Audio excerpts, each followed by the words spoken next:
الحمدللہ والصلاة والسلام علی رسول اللہ وعلی آلہ وصحبہ وموالہ۔ محترم بھائیوں اور بزرگوں، السلام علیکم ورحمۃ اللہ وبرکاتہ۔ شریعت میں بہت ساری چیزیں ہیں جنہیں ہماری شریعت نے انہیں حرام ٹھہرایا ہے۔ حلال چیزیں بہت ہیں اور حرام چیزیں محدود ہیں، لیکن وہ چیزیں ایسی ہیں جنہیں ہماری شریعت نے حرام ٹھہرایا ہے، اور حلال اور حرام قرار دینے کا کام شارع کا ہے، اللہ اور اس کے رسول کا ہے۔ کسی انسان کو یہ اختیار حاصل نہیں ہے کہ اپنی طرف سے کسی چیز کو حلال ٹھہرائے یا حرام ٹھہرائے۔ تو حرام چیزوں میں سے چند چیزیں آج جانیں گے۔ ان میں سے پہلی چیز ہے اللہ کی شریعت میں حیلہ سازی، یعنی حیلہ اختیار کر کے شریعت کے کسی کام سے بچنے کی کوشش کرنا۔ مثال کے طور پر ہمارے اوپر زکوٰۃ آ رہی ہے، سونا میں زکوٰۃ آ رہی ہے، تو سونا کو ہم نے تقسیم کر دیا اپنے گھر کے افراد کے بیچ تاکہ زکوٰۃ نہ آئے، یہ حیلہ ہے۔ اس طرح کا حیلہ اختیار کرنا نہایت ہی گھٹیا حرکت ہے شریعت میں۔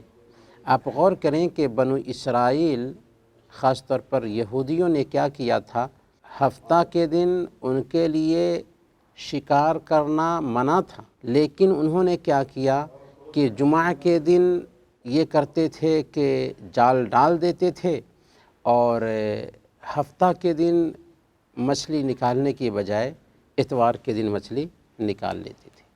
تو یہ شریعت میں انہوں نے حیلہ کیا تھا، جس کی سزا انہوں نے کیا پائی کہ اللہ تعالیٰ نے انہیں سور اور بندروں کی شکل میں بدل دیا۔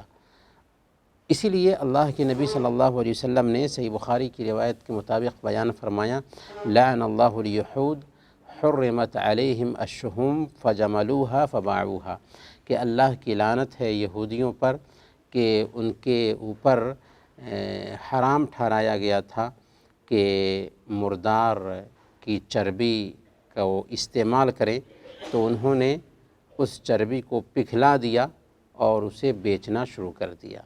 تو چربی اگر مردار جانور سے نکالی گئی ہے تو جیسے اس کو کھانا حرام ہے، ویسے ہی اس کو بیچنا بھی حرام ہوگا، لیکن انہوں نے حیلہ اختیار کیا، چلو کھائیں گے نہیں تو بیچ دیتے ہیں۔ تو یہ شریعت میں حیلہ اختیار کرنے کے لیے گنجائش نہیں رکھی ہے۔ دوسری چیز جو حرام ہے وہ ہے اجنبی عورتوں سے مصافحہ کرنا۔ آج کے زمانہ میں فیشن کا زمانہ کہا جاتا ہے اسے، اس میں بہت سارے لوگ اپنے آپ کو زیادہ اپڈیٹ ثابت کرنا چاہتے ہیں، اس کے لیے وہ عورتوں سے مصافحہ کرتے ہیں، اور کہتے کیا ہیں کہ دل میں ایسا کچھ بھی نہیں ہے، دل ہمارا صاف ہے، اس لیے اگر عورتوں سے مصافحہ کر لیں تو کوئی حرج کی بات نہیں۔ ہمارے حبیب جو دنیا کے سب سے افضل انسان تھے، وہ کیا کہتے ہیں، انی لا اصافح النساء، میں عورتوں سے مصافحہ نہیں کرتا۔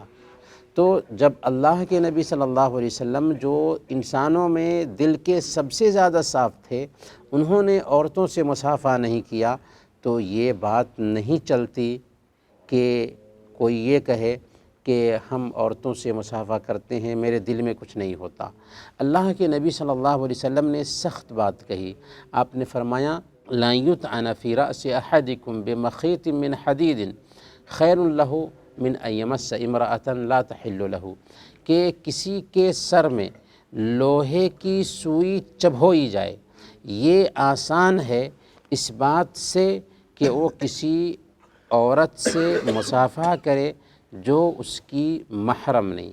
یعنی غیر محرم عورت سے مصافحہ کرنا اتنا سخت ہے کہ کسی کے سر میں سوئی چبھوئی جائے، یہ آسان ہے اس بات سے کہ اس عورت سے مصافحہ کیا جائے۔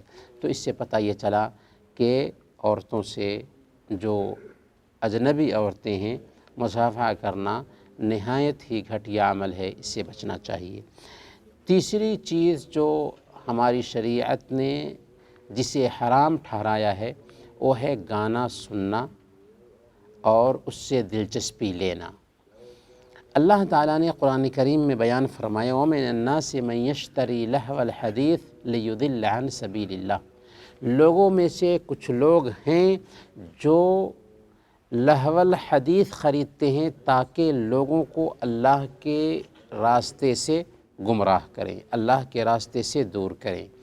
حضرت ابن مسعود رضی اللہ تعالی عنہ لہو الحدیث کی تشریح کرتے ہوئے کہتے ہیں، وہ قسم کھاتے ہوئے کہتے تھے کہ اس سے مراد گانا ہے۔ گویا کہ اللہ تعالیٰ نے یہ جو فرمایا کہ لوگوں میں سے کچھ لوگ ہیں جو لہو الحدیث خریدتے ہیں تاکہ اللہ کے راستے سے گمراہ کریں، اس سے مراد گانا ہے۔ تو گانا سننا یہ لہو الحدیث میں شامل ہے اور یہ حرام ہے، بلکہ صحیح بخاری میں تعلیقاً یہ روایت آئی ہے، اللہ کے نبی صلی اللہ علیہ وسلم نے بیان فرمایا لَيَكُونَنَّ مِنْ أُمَّتِي أَقْوَامٌ يَسْتَحِلُّونَ الْحِرَى وَالْحَرِيرَ وَالْخَمْرَ وَالْمَعَازِفِ، میری امت میں کچھ لوگ ہوں گے جو زنا کو، ریشم کو، شراب کو اور آلات لہو کو حلال کر لیں گے۔ تو اس سے پتہ یہ چلا کہ امت میں سے کچھ لوگ اس کو حلال کر لیں گے، گویا کہ یہ چیزیں حرام ہیں۔ تو آلات لہو میں سب سے پہلے نمبر پر گانا بجانا ہے۔ تو گویا کہ ہماری شریعت نے اس بات کی اجازت قطعاً نہیں رکھی ہے کہ ایک انسان گانا سنے، اور گانا سننا یہ نفاق کی علامت ہے، اس لیے گانا وغیرہ سے اپنے آپ کو بچانا چاہیے۔ ہاں، اس کا متبادل کیا ہے کہ ہم قرآن کریم سنیں جو بہترین آواز ہے، اور یہ اللہ رب العالمین کا کلام ہے۔ حرام چیزوں میں سے آخری چیز جس کا ہم ذکر کریں گے وہ ہے کام کرا لینے کے بعد مزدور کو اس کی مزدوری مکمل نہ دینا۔ صحیح بخاری کی روایت ہے، اللہ کے نبی صلی اللہ علیہ وسلم نے ارشاد فرمایا 3 طرح کے ایسے لوگ ہیں، اللہ تعالیٰ فرماتا ہے انا خصمہم یوم القیامہ، کہ میں ان 3 طرح کے لوگوں کا حریف بنوں گا۔ ان میں سے ایک رجل استأجر اجیرا فاستوفى منه ولم يعطه حقه، ایسا آدمی جس نے کسی مزدور سے مکمل مزدوری لی، یعنی مکمل کام لیا، لیکن اس کو مکمل اس کی مزدوری نہیں دی۔ تو کل قیامت کے دن اللہ تعالیٰ ایسے انسان کا حریف بننے والا ہے۔ اسی لیے اگر دنیا میں ہم نے کسی کا بھی ایک حق لیا ہے تو اس حق کو چکانے کی کوشش کریں۔ صحیح مسلم میں اللہ کے نبی صلی اللہ علیہ وسلم نے ایک دن صحابہ کرام سے خطاب کرتے ہوئے کہا تھا کہ کیا تم جانتے ہو مفلس کسے کہتے ہیں؟ صحابہ نے کہا تھا کہ ہمارے بیچ مفلس تو وہ سمجھا جاتا ہے جس کے پاس درہم و دینار نہ ہو۔ آپ نے فرمایا کل قیامت کے دن کا مفلس وہ ہوگا جو نماز کے ساتھ، روزے کے ساتھ، زکوٰۃ کے ساتھ آئے گا، یعنی نیکیوں کا پہاڑ ہوگا اس کے پاس، لیکن اس نے کسی کو گالی دی ہوگی، کسی کو ستایا ہوگا، کسی کو مارا ہوگا، کسی کا مال ہڑپ لیا ہوگا، کسی کی عزت پر حملہ کیا ہوگا۔ چنانچہ سارے دعوے دار اس کے پاس آ جائیں گے، دعوے داروں کو اس کی نیکیوں میں سے لے کر کے دے دیا جائے گا۔ جب اس شخص کی ساری نیکیاں ختم ہو جائیں گی اور ابھی بھی دعوے دار باقی رہ جائیں گے تو دعوے داروں کے گناہ لے کر کے اس کے سر پہ تھوپ دیے جائیں گے۔ اب یہ گناہوں کا پتلا رہ جائے گا، فطرح فی النار، پھر اسے جہنم میں ڈال دیا جائے گا۔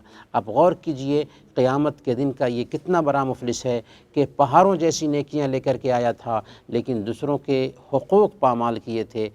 اس دن تو پیسے ہوں گے نہیں کہ چکا سکیں، اور بہرحال چکانا ہے، تو وہ نیکی جس کو دینے کے لیے ہم اپنے باپ سے بھاگیں گے، اپنی بیوی سے بھاگیں گے، اپنے بیٹے سے بھاگیں گے، عزیز ترین رشتہ دار کو ایک نیکی دینے کے لیے تیار نہیں ہوں گے، لیکن یہ دعوے دار ہیں جو ہماری نیکیاں لے کر کے چلے جائیں گے۔ اگر نیکیاں ختم ہو جائیں گی تو دعوے داروں کے گناہ ہمارے سروں پر تھوپ دیے جائیں گے، ہمیں جہنم رسید کر دیا جائے گا۔ اسی لیے دوسروں کے حقوق پامال کرنے سے ہمیں بچنا چاہیے۔ اللہ تعالیٰ سے دعا ہے کہ اللہ تعالیٰ ہم سب کو حرام کاموں سے بچنے کی توفیق عطا فرمائیں۔ آمین۔ وصلی اللہ علی نبینا محمد وعلی آلہ وصحبہ اجمعین۔